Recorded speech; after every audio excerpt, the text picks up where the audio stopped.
नमस्कार, सरिताज किचन मराठीमध्ये तुमचं खूप खूप स्वागत। आज आपण मकर संक्रांती विशेष एकदम सोप्या पद्धतीने सातारा, कराड, कोल्हापूर भागामध्ये बनवली जाणारी तेलवरची पुरणपोळी बनवतोय।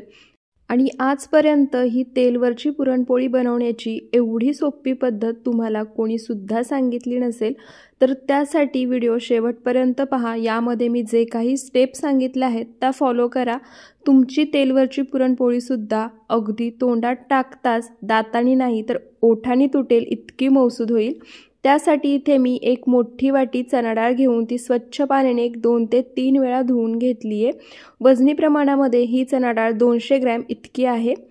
त्यानंतर इथे मी कुकरमध्ये गॅसवरती पाणी गरम करायला ठेवलं होतं। पाणी आपल्याला कोमट करून घ्यायचं आहे, जास्त कडकडीत गरम करायचं नाहीये। तर इथे पाणी सुद्धा कोमट झालं आहे। आता यामध्ये जी डाळ स्वच्छ धुवून घेतली होती ती घालायची। पाणी कोमट करून घेतलं आणि त्यानंतर यामध्ये डाळ घातली की डाळ छान मऊसूद आणि एकसारखी शिजते। त्यासोबतच आपण जे पुरण बनवणार आहोत त्या पुरणाला रंग छान यावा यासाठी यामध्ये 1 चमचा हळद घालायची।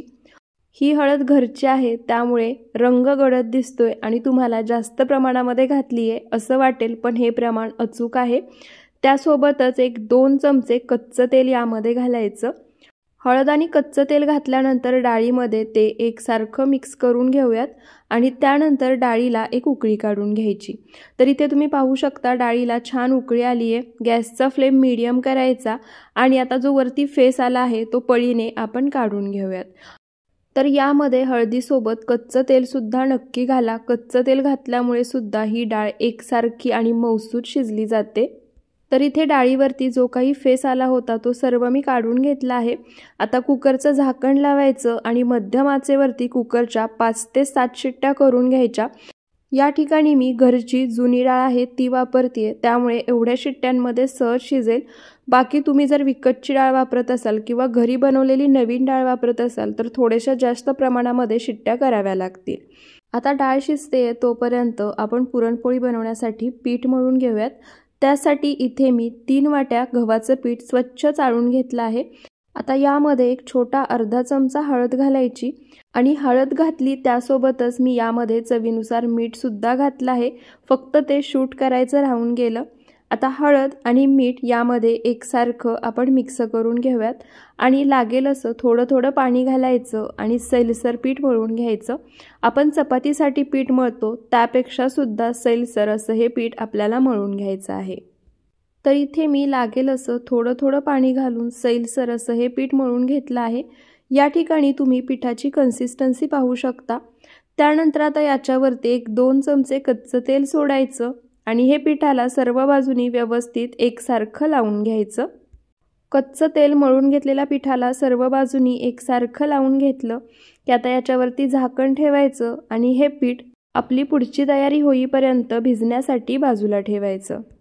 तर इथे मी मध्यम आचेवरती कुकरच्या 5 शिट्ट्या करून घेतल्या आहेत। गॅस बंद करून कुकर पूर्णपणे थंड करून घेतला आहे। आता कुकरचं झाकण काढूयात। त्यासोबतच बाजूच्या गॅसवरती पातेल्यामध्ये मी यामध्ये घालण्यासाठी पाणी सुद्धा गरम करून घेतलं आहे।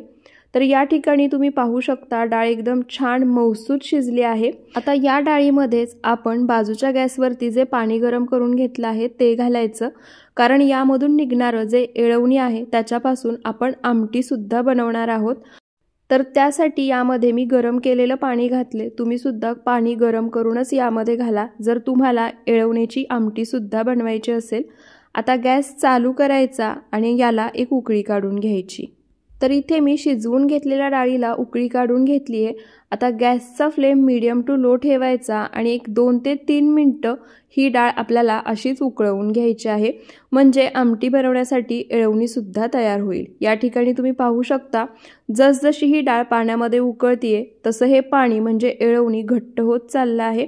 आता 2 ते 3 मिनिटं याच पद्धतीने मध्यम आचेवरती आपण हे उकळून घेऊया।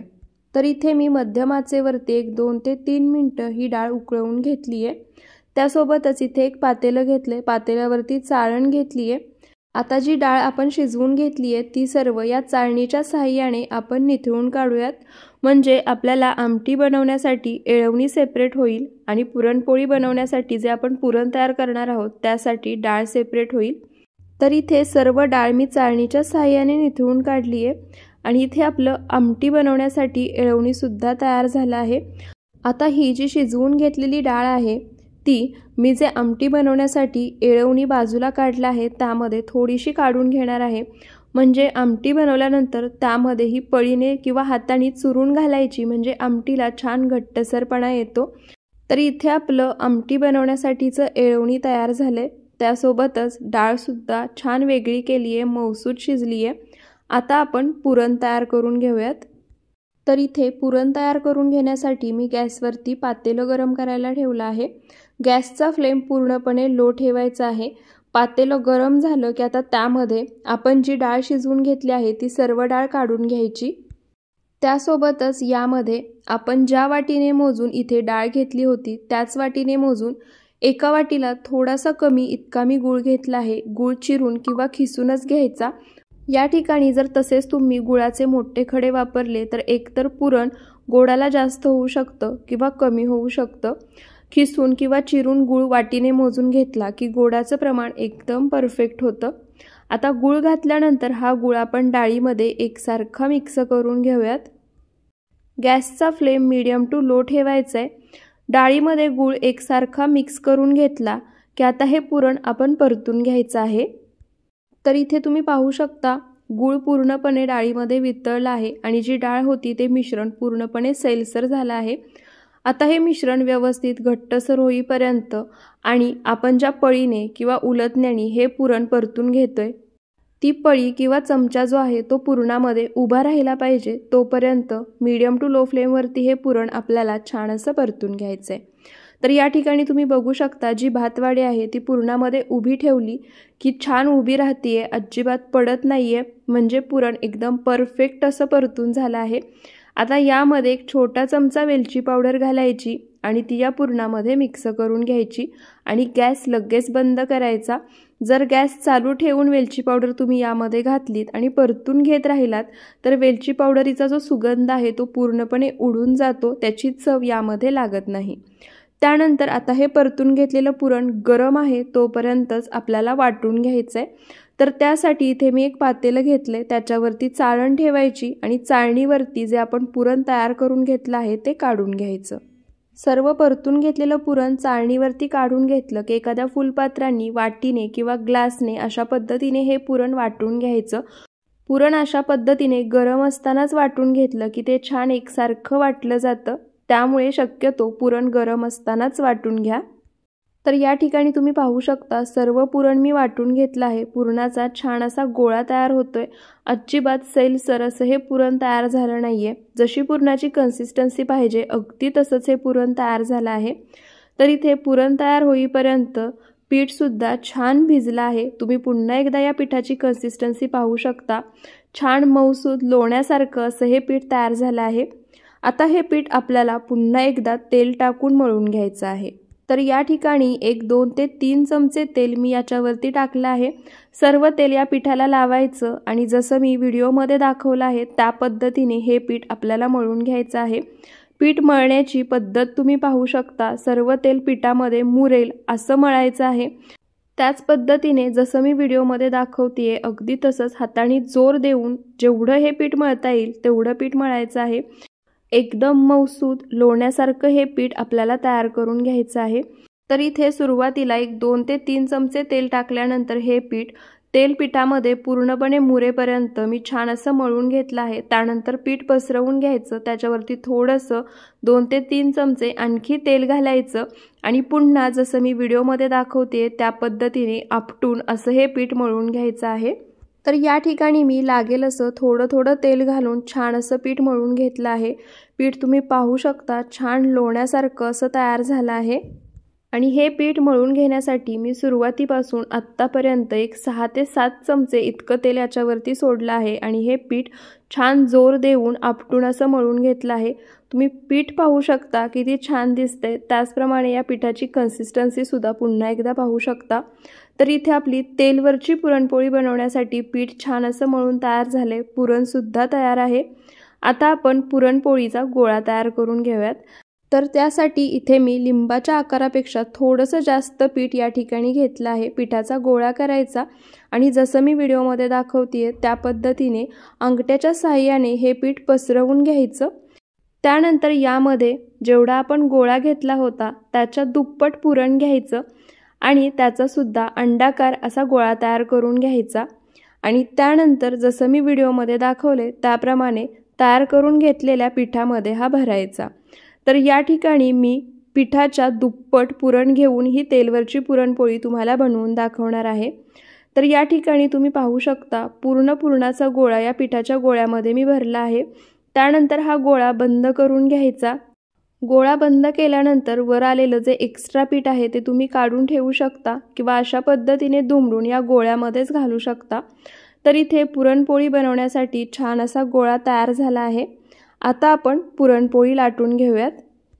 तर या ठिकाणी पुरणपोळी लाटून घेण्यासाठी मी पूर्णपणे प्लेन लोखंडी पोळपाट घेतला आहे। तुम्ही लाकडी पोळपाट किंवा जो स्टीलचा पोळपाट असतो तो सुद्धा वापरू शकता।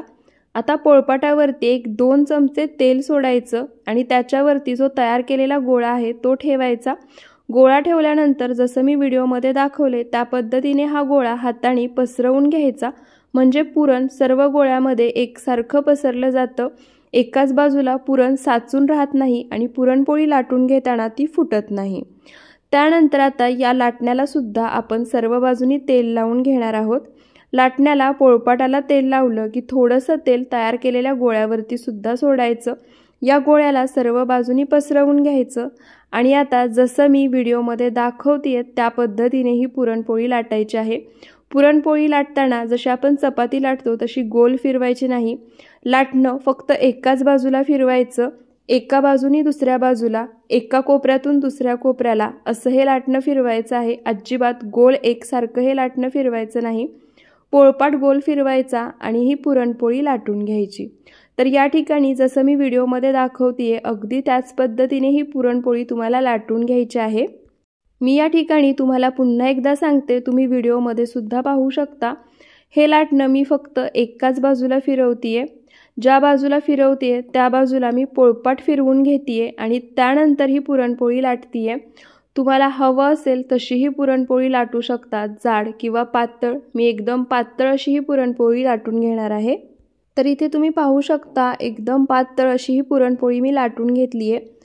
त्याचसोबत मी पुरणपोळी लाटायला घेतली तेव्हाच गॅसवरती तवा गरम करायला ठेवला होता। आता ही पुरणपोळी तव्यावरती कशी टाकायची तर या ठिकाणी मी तुम्हाला दाखवतेय।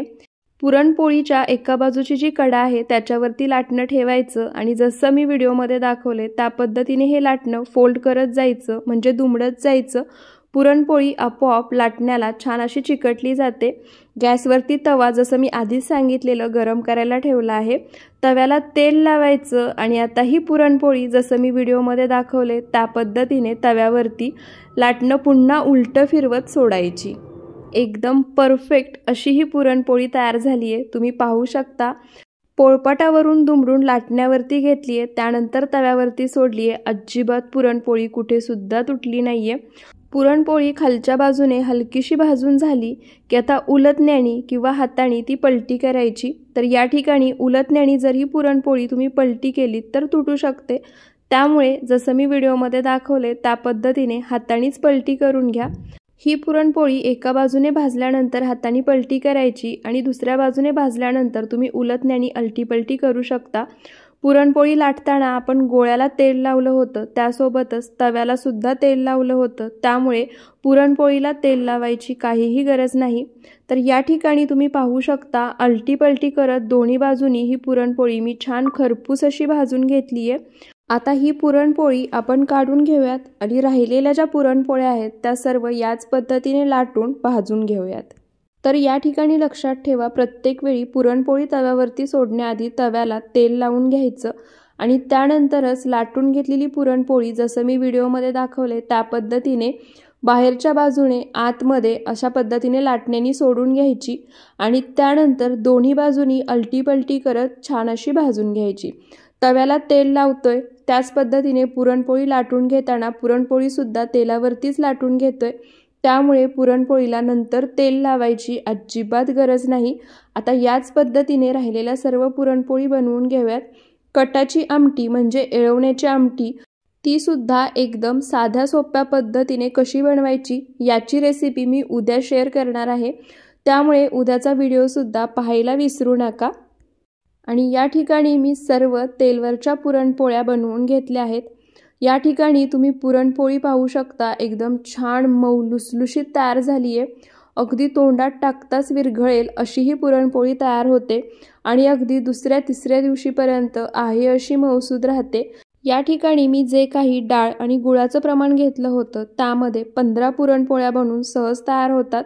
तर तुम्ही सुद्धा या संक्रांतीला ही तेलवरची पुरणपोळी नक्की बनवून पहा आणि उद्या अपलोड होणारा कटाच्या आमटीचा व्हिडिओसुद्धा पाहायला विसरू नका। आणि जर तुम्हाला आजचा हा रेसिपी व्हिडिओ आवडला असेल तर व्हिडिओला लाईक नक्की करा, शेअर आणि कमेंट करायला सुद्धा विसरू नका। आणि अशाच साध्या सोप्या रेसिपीजसाठी आपल्या सरिताज किचन मराठीला सबस्क्राईब नक्की करा। पुन्हा भेटूयात अशाच एका साध्या सोप्या नवीन रेसिपी व्हिडिओसोबत। व्हिडिओ शेवटपर्यंत पाहिल्याबद्दल खूप खूप धन्यवाद।